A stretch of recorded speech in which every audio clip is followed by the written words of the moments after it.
It's a great honor and a privilege to introduce Jake Shepherd. Hi Les, today I want to talk about the skills you need to succeed in the fourth industrial revolution. I'm hearing a lot of talk about the fourth industrial revolution, and I actually don't like the name industrial revolution. I prefer the name cognitive or intelligence revolution.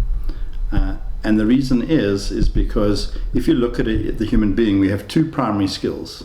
We have our muscles, our arms and our legs, and then we have our mind, the creative aspects of ourselves.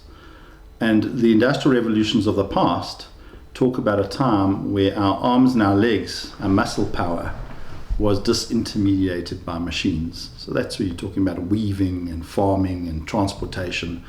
That was then done by machines, like the steam trains and a lot of the mechanization that had occurred in terms of weaving and stuff like that disintermediated our arms and our legs. What's different about the fourth industrial revolution, it's really machines are being created that can perform with the cognitive aspects better than we can. So if you actually look at modern companies today, are manufacturing, like Tesla, etc., and Google, are manufacturing cars that can self-drive, and that puts drivers out of business. And drivers is the biggest employer across the entire world. I don't know if you know that. But also other professions are coming under danger or of being replaced. Lawyers, machines can put together contracts very well.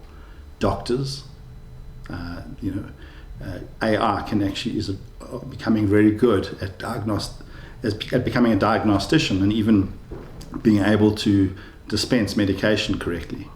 So you're starting to find many professions coming under tremendous pressure from this cognitive revolution. And I want to talk about, the first thing I want to mention is that actually the way to always address a time like this is whenever you have a threat, it comes together with an opportunity. And if you have the right skill set, all of a sudden the opportunities start opening up. So really what I want to try and answer today is, what are those skills you need to really be effective in this time? And I want to challenge you to be three things: a lifelong learner, a human panado, and a master storyteller. So what is a lifelong learner? So we need the skills to learn new skills. And learning new skills is actually very hard. It requires a lot of focus and effort. And it takes quite a long time to learn to do something that up until now you haven't done particularly well. And if I remember back to my son when he was trying to learn to read, it was something that he really struggled with. And I remember my wife and I deciding that was a really important skill that he needed to master, and we decided to bribe him, and we bought a whole box of soccer cards, and every time he read a page, you got a soccer card, and you read one of his readers, you got maybe a pack of soccer cards. And eventually he got to the point where we didn't have to bribe him anymore. He was reading for the love of it, and he was reading far thicker books than I ever read. So it really does work. And so while learning is hard and you need to actually invest a lot of time in it, I think what we need to realize is that we need to be able to know how to motivate ourselves. What are those things that we can bribe ourselves with? So what are our soccer cards? So that we can actually motivate ourselves to learn these new skills. And then we need the patience to learn them, but then practice them, because without practicing the skills, they never become second nature. You can imagine, like when you're trying to learn to drive, you might open up the learner's book on all the street map, the street signs and how to recognize everything and how to behave at a traffic intersection, etc. But until you actually practice that skill, it never becomes second nature, you never master it. And then after that, we need to look out for the next set of skills to learn. And one of the advantages that we actually have at this time during the cognitive revolution is the fact that we have access to the best teachers in the world. So if you think of the internet today, and you think of all of the sites devoted to teaching people new skills, so you've got Skillshare, you've got Coursera, you've got Pluralsight, you've got it's just a myriad of different sites that actually are there to teach you new skills. And those are some of the best teachers in the world. And that is really the opportunity that we have in today, is to really have access to those excellent teachers. And being a lifelong learner actually means that you get to learn a lot of different skills. So in the past, you might have learned like maybe one, like for a career, one set of skills for a specific career. But if you become a lifelong learner, you start becoming a specialist in many different areas, almost like a fluid specialist. And I think one of the things that human beings do incredibly well is they take something that we know from one area and they combine it with something else from another area to create something totally new. And it's from this that opportunities are born. So I suppose you could say, well, what do I do now, practically? I suppose, well, work out what are the skills that you really want to learn. What are those areas that you feel that you've got some level of talent, but you want to actually pick up those skills? And then actually go onto the web and see, well, what sort of courses are available for those sort of skills, and actually do them. Or maybe, for example, you want to learn how to become a comedian, how to tell a joke, how to uplift people around you, or you want to learn how to, like, you've always wanted to know how to master a certain aspect of maths, or anything, or write a web page. All of these things are skills that you can pick up online, and it's something that is really important for you to really focus on. And I'm sure the next thing you're wondering is, well, what is a human panado? And panado is a painkiller. And we are forever in this world. The world's actually quite a tough place, and it's filled with a lot of suffering and pain. And really our job in the world is to go around trying to minimize that pain, see what we can do to actually make the world a slightly better place. And in the world of business, you also have pains. And in fact, when you're actually going for a job, it's because the person that's hiring you either doesn't have the skills or doesn't want to actually perform that job, and they're prepared to pay you to do that job. And that's exactly the same thing with clients paying a supplier. They're paying the supplier to provide a service to them that they themselves don't want to do. Again, it's all about trying to actually become a human panado and a painkiller.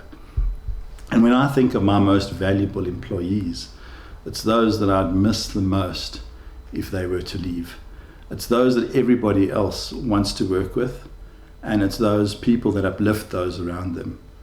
And those are my most valuable employees. So how do you become a human panado? Look out for what needs to be done that no one else is doing. Look out for those opportunities that arise. Those areas where stuff's falling through the cracks. Step in and take ownership, and take away the problem and take away the pain. And that's how you go about doing it. The next thing I wanted to talk to you is about becoming a master storyteller. And I think if we actually think back, an anecdote that actually talks about this quite nicely. Last year, South Africa lost one of its rugby greats, James Small, who was part of the 1995 World Cup team that actually won the World Cup for South Africa.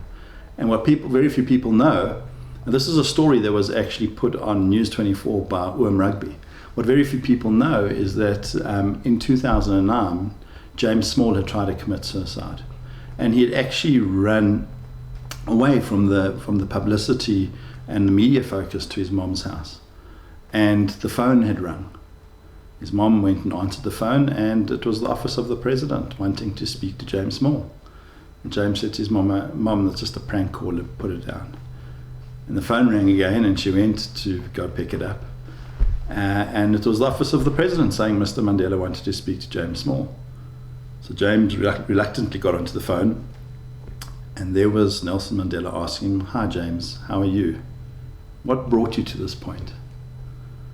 And James realized that it really was Nelson Mandela on the other end of the line, and he said, ever since I've been out of the game, I felt lost. I felt like I have no real purpose in life anymore, and I don't know what I have to contribute. And really, I've been forgotten by the rugby playing world. And Mr. Mandela said to James Small, James, I know exactly how you feel. When I was locked up in jail for 27 years, I also thought that people had forgotten me. But let me tell you, you have a purpose. You are part of the class of 1995. You are a hero to many in South Africa, and that is your identity. You still have a huge amount to give, and it's a huge amount to contribute. And in that moment, James Small just got a huge, a huge priority awakening, I suppose, a perspective on life. That somebody like the president would take the time to hunt him down, to actually deliver this sort of message to him. And somebody had gone through so much, much worse. And I think what we need to take from that is, A, the power of Nelson Mandela, because he was an incredibly influential man, but also the power of a story, what Mr. Mandela actually could give over to James Small. And also the story that James had told himself, and how negatively powerful that was. So he had told himself that he no longer had a purpose. He wasn't important and people had forgotten about him. And those sort of the stories can destroy a person. Whereas if you tell the right sort of story, you basically, Mr. Mandela told James, listen, you have a purpose and you have meaning and there's so much more that you can still do. Those sort of stories can build a person. And those sort of stories can create a hero out of people. And I think what we need to understand is that a master storyteller knows the difference between those types of stories. So a bad story might make you feel like a victim and other people feel like a villain, and in some respects disempower you, because those are disempowering stories. And we know from cognitive behavioral therapy that there's something called learned helplessness. So when you keep on telling yourself stories that lead you to a sense of helplessness, you learn to become helpless and you don't know how to actually empower yourself anymore. But a good story has the opposite effect. It empowers you. Those are the stories that can make a huge difference. And I think you need to realize that those really powerful, those useful stories, you're no longer helpless. You can actually do something, you can make a plan and you can make things happen. But I think the other thing to realize is that a master storyteller has actually learned the story of the hand, which is quite an old story. And when you actually point and you blame somebody else, the master storyteller recognizes the three fingers pointing back at themselves, realizing that they are actually to blame. And therefore that's actually quite a healthy thing, because as soon as you're part of the problem, you're also part of the solution. And that's why it's always good to actually recognize that story. And I also want to say that a master storyteller has the responsibility for the well-being of others. You need to be able to hold up a mirror to other people and show them what you see in them. And when you can do that, and you can provide a reflection to them of what you see and the potential that you see in them, you can uplift those people around you. And you can really change their stories that they tell to themselves about themselves. So think, what can you do today? Well, what are those stories that you keep on telling yourself about yourself? Those stories that undermine you, those stories that make you less than who you could be. And try and change those stories. Try and tell yourself a different story and see how else you could frame a situation. Maybe somebody did something to you that really upset you, and you can ask the question, well, why would a reasonable, rational and decent person do that? You can see I've framed the question so that they're actually not a villain, so that you can come up with a different story, a different way of looking at that same situation, a far healthier way. And if you can do that, you can actually become so much more. And also, I suppose gratitude's a huge aspect to telling yourself positive stories. You can look around and things that you're grateful for, things that other people have done for you. And learning to be grateful actually is an incredibly empowering aspect of trying to actually start telling ourselves more helpful stories and more useful stories. And at the end of the day, you need to learn how to become a master storyteller. So in conclusion, I want to say that a true education is caught and not taught. And what I mean by that is that we can try and learn to walk in the footsteps of the giants that have walked ahead of us and learn from them. And from a South African perspective, Nelson Mandela was one of our giants. So he was a lifelong learner who said that education is the most powerful weapon that you can use to change the world. He was somebody that inspired a generation and uplifted. He was the quintessential human panado for the South African nation. And he was a master storyteller that inspired hope for a new rainbow South Africa. And many other people who have actually told their stories about a hopeful future have really been inspired by Nelson Mandela. Our future is unknown, and the unknown is always scary. There's always a fear of what we don't know and what we have yet to understand about the world. However, the skills that you need to navigate the future are in your hands. You need to become a lifelong learner, constantly acquiring new skills. You need to become a human panado where you constantly look for areas and opportunities where you can make life a lot better for yourself and other people. And then you need to be able to become somebody who can master those stories that create greatness. Thank you. Thank you so very much. Very inspiring, and thank you. Extremely grateful.